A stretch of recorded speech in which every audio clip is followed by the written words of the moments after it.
Khamenei എന്ന് പറയുന്ന ഒരാൾ അധികാരത്തിലിരിക്കുക എന്ന് പറയുന്നത് ലോകത്തിന് തന്നെ വലിയ അപകടകരമാണ് എന്നുള്ള ഒരു സന്ദേശം നൽകിക്കൊണ്ടാണ് ഇസ്രായേൽ അദ്ദേഹത്തിൻ്റെയും അദ്ദേഹത്തിൻ്റെ കുടുംബം ജീവിച്ചിരിക്കുന്ന അപകടകരമാണോ എന്നറിയില്ല, പൊടുന്നനെ വധിച്ചത്.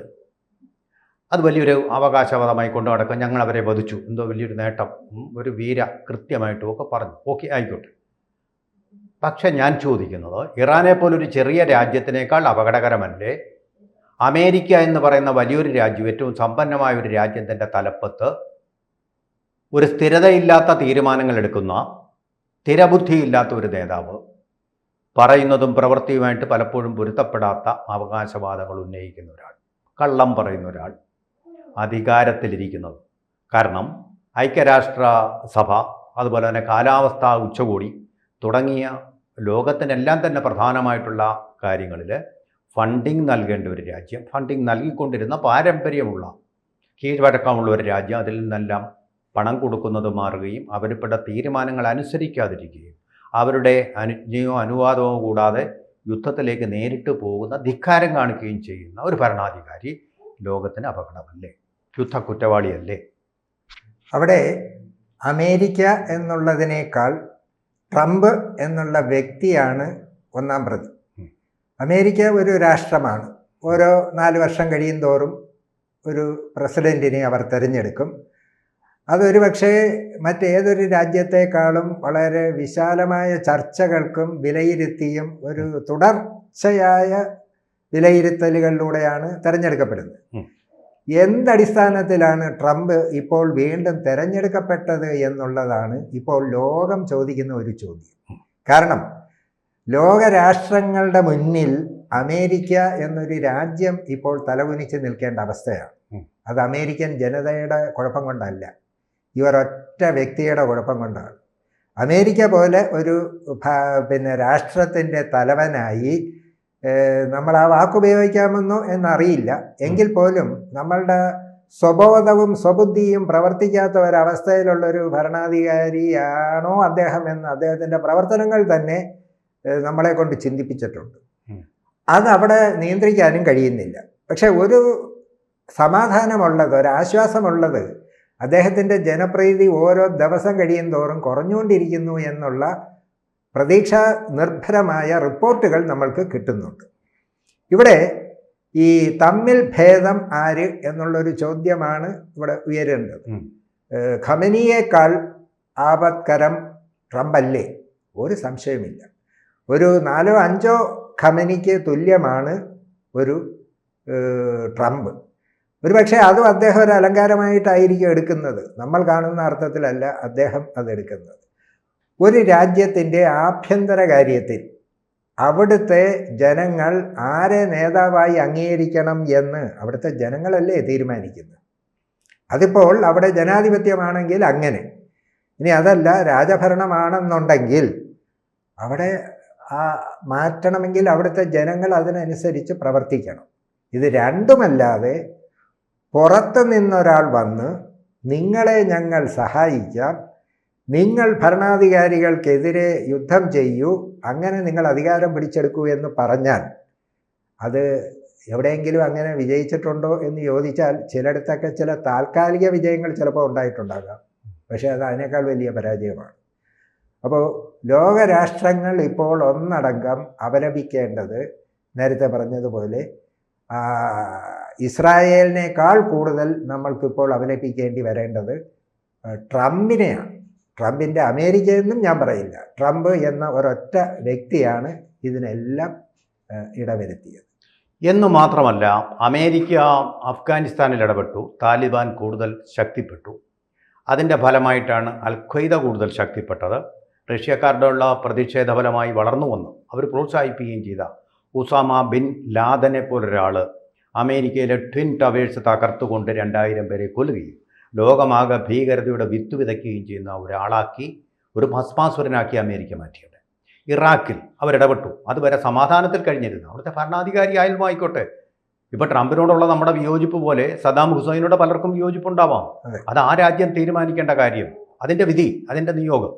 അവിടെ പോയി ആക്രമണം നടത്തി, അതിൻ്റെ ഫലമായിട്ട് IS ഭീകരന്മാർ ലോകമെമ്പാടും വലിയ ശാപമായിട്ട് തീർന്നു. അതിൻ്റെ ഫലമായിട്ട് ഇസ്ലാമിക് ബ്രദർഹുഡ് ഉണ്ടാവുകയൊക്കെ ചെയ്ത ആ കാലഘട്ടം, അതിൻ്റെ ശാപങ്ങൾ ഇപ്പോഴും തീർന്നിട്ടില്ല. കേരളത്തിന് വരെ അനുഭവിക്കേണ്ടി വന്നു അതിൻ്റെ ദുരിതം. അങ്ങനെ ഒരു സംഭവം ഉണ്ടായി. ഇപ്പോൾ അദ്ദേഹം വന്നിട്ട് ഇറാൻ എന്ന് പറയുന്ന അവരുടെ സ്വത്വം നിലനിർത്താൻ വേണ്ടി പോരാടുന്ന, ഷിയ വംശജർ അവരുടെ സ്വത്വം നിലനിർത്താൻ വേണ്ടി പോരാടുന്ന ഒരു രാഷ്ട്രം, സുന്നി മുസ്ലിങ്ങൾ പോലും വളഞ്ഞിട്ട് ആക്രമിക്കുന്ന ഒരു വംശം, ഒരു വിഭാഗം ആൾക്കാർ അവിടെ പോയി ആക്രമണം നടത്തിയാൽ പോരാട്ട വീര്യത്തിൽ ഒട്ടും മോശമല്ലാത്ത ഹിറ്റ്ലറിൻ്റെ ആ ആര്യൻ പാരമ്പര്യം, പോരാട്ട വീര്യത്തിൽ നമുക്കറിയാം ആര്യന്മാർ വളരെ ശക്തരായിട്ടുള്ള ആൾക്കാരാണ്, ഒരിക്കലും തോറ്റു കൊടുക്കുകയില്ല, വിജയിക്കുക മാത്രമാണ് അവരുടെ ലക്ഷ്യം. അങ്ങനെയുള്ള ഒരു DNA ഉള്ള ആൾക്കാരാണ് പേർഷ്യ എന്ന് പണ്ടറിയപ്പെട്ടിരുന്ന ഇറാനിലെ ആൾക്കാരെ. അവർ പൊരുതി മരിച്ചാലും അവരുടെ പ്രേതങ്ങൾ തലമുറയിട്ട് നിങ്ങളുടെ സമാധാനത്തെ തകർത്തുകൊണ്ടിരിക്കില്ല. കാരണം ഞാൻ പറയുന്നത് ചാവേറുകൾ, ഇനി പുതിയ ചാവേറുകൾ ലോകത്തിൽ ഇപ്പോൾ തന്നെ ആവശ്യത്തിലധികം ചാവേറുകളുണ്ട്. അതിൽ ഇനിയിപ്പോൾ ഒരു കൂട്ടം ചാവേറുകൾ കൂടി ഇതിൻ്റെ ഫലമായിട്ട് ഉത്പാദിക്കപ്പെടുകയില്ല. അത് ലോകത്തിൻ്റെ മുഴുവൻ സമാധാനവും തകർക്കുകയില്ല. അങ്ങനെ ഒരു പൻഡോരാസ് ബോക്സ് അല്ലേ ഇപ്പോൾ അമേരിക്ക തുറന്നിരിക്കുന്നത്. തീർച്ചയായിട്ടും. ഒരു പക്ഷേ അങ്ങനെ ഒരാഗ്രഹം സാഫല്യമാക്കാൻ വേണ്ടി അല്ലേ ഈ വിഷയങ്ങളെല്ലാം സൃഷ്ടിക്കുന്നതെന്ന് പോലും നമ്മൾക്ക് സംശയിക്കേണ്ടിയിരിക്കുന്നു. കാരണം ഒരേ സമയം ചർച്ച, ഒത്തുതീർപ്പ്, സമാധാനം, അതേ സമയം തന്നെ പിന്നിലൂടെ ആക്രമണം. അപ്പോൾ അവിടെ എന്ത് എത്തിക്സാണ്? ഒരു എത്തിക്സുമില്ല. അപ്പോൾ ഈ ചർച്ചയ്ക്ക് പോയത് തന്നെ ആളുകളെ ബോധ്യപ്പെടുത്താനാണെന്നുള്ളതിൻ്റെ കൃത്യമായ ആവർത്തനമാണ് ഇപ്പോൾ ഇവിടെ നടന്നുകൊണ്ടിരിക്കുന്നത്.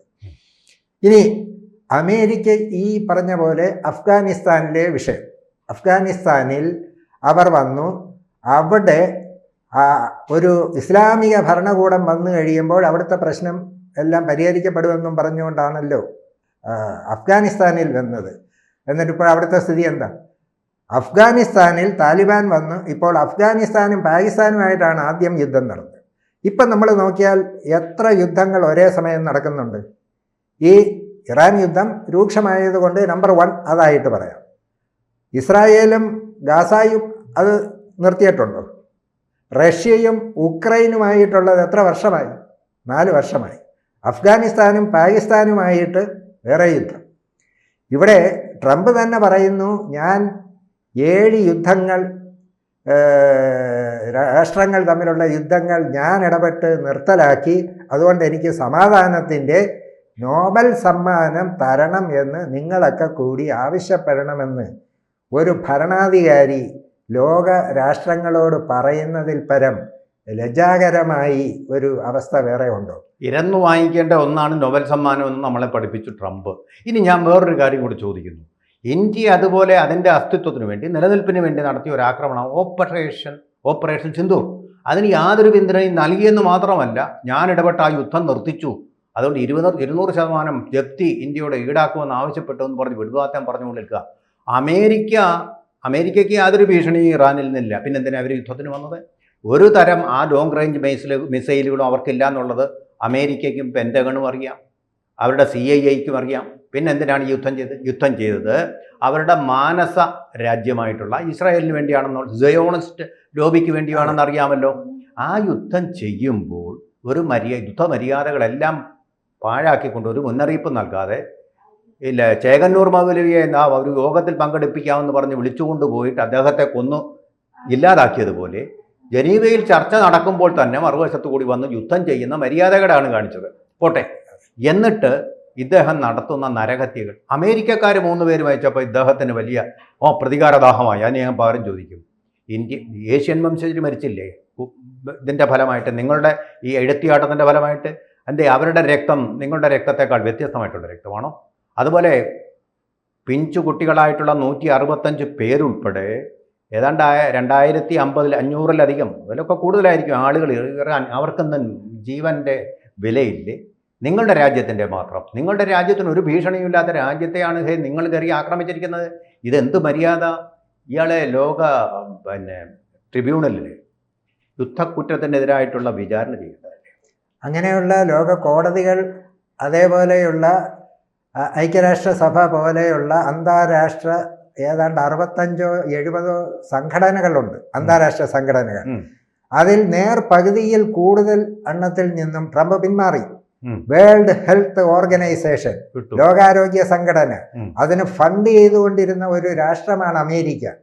നമ്മുടെ രാജ്യത്തിൽ പോലും സ്വാതന്ത്ര്യം കിട്ടുന്നതിന് മുമ്പ് നമ്മുടെ സ്കൂളുകളിൽ കിട്ടിക്കൊണ്ടിരുന്ന ഉപ്പുമാവ്, CARE, cooperative American relief everywhere, അത് നമ്മളൊക്കെ നല്ല പ്രായമുള്ളവരൊക്കെ ഞാൻ കഴിച്ചിട്ടുണ്ട്. എത്രയോ വർഷം അമേരിക്കയുടെ ആ പെട്ടി എനിക്ക് ഇപ്പോഴും ഓർമ്മയുണ്ട്. CARE, cooperative American relief everywhere. അങ്ങനെ പോലും സഹായിച്ചുകൊണ്ടിരുന്ന ഒരു അമേരിക്കയാണ് ഇപ്പോൾ വേൾഡ് ഹെൽത്ത് ഓർഗനൈസേഷനിൽ നിന്നും വരെ പിൻവാങ്ങിയിരിക്കുന്നത്. അതായത് ഞങ്ങൾ പണ്ട് ചെയ്തുകൊണ്ടിരുന്ന ഒരു നല്ല കാര്യങ്ങളും ഇനി ചെയ്യുന്നില്ല, മറിച്ച് ലോകത്തെ നശിപ്പിക്കാൻ തമ്മിലടിപ്പിച്ച് പല രാഷ്ട്രങ്ങളിലും യുദ്ധം ഉണ്ടാക്കി വെച്ച് കൊടുക്കുന്നതിന് കാരണം ഉണ്ടാക്കുന്നത് പോലും ഇവരാണ്. അങ്ങനെ അവരുടെ ആയുധവും നടക്കും, ഈ രാഷ്ട്രങ്ങളെ ഇല്ലാതാക്കുകയും ചെയ്ത് ലോകത്തിൻ്റെ മൊത്തം ഒരു പോലീസായി സമാധാനം കെടുത്തുക. അതുകൊണ്ട് ഇദ്ദേഹത്തിന് എന്ത് കിട്ടും എന്ന് ചോദിച്ചാൽ നമ്മൾക്ക് അറിയില്ല. പണ്ട് ക്രിസ്തു പറഞ്ഞതുപോലെ, കർത്താവെ ട്രംപ് ചെയ്യുന്നത് എന്താണെന്ന് ട്രംപിന് പോലും അറിയില്ല, ട്രംപിനോട് പൊറുക്കേണമേ എന്ന് പറയാൻ മാത്രമേ നമുക്ക് കഴിയൂ. ചുരുക്കി പറഞ്ഞ, ഒരു കാലത്ത് മാലാഖയായിരിക്കുന്ന അമേരിക്ക ഇന്ന് ട്രംപിന്റെ നേതൃത്വത്തിൽ ചെകുത്താനായിട്ട് മാറിയിരിക്കുകയാണ്.